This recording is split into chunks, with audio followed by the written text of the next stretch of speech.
How to play No Man's Sky in Ver 2025 Easy Guide.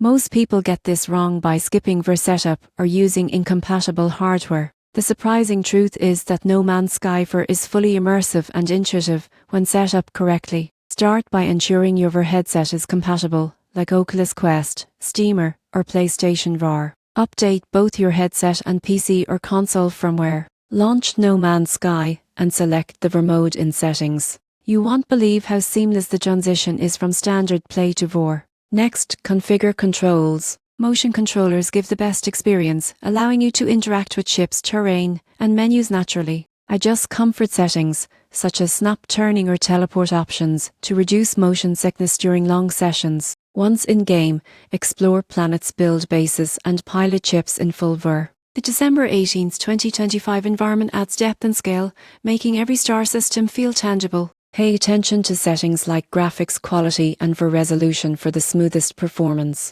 In conclusion, playing No Man's Sky in Ver 2025 is immersive and thrilling when using compatible hardware, adjusting controls, and optimizing settings. Follow this guide, and you'll experience the universe like never before.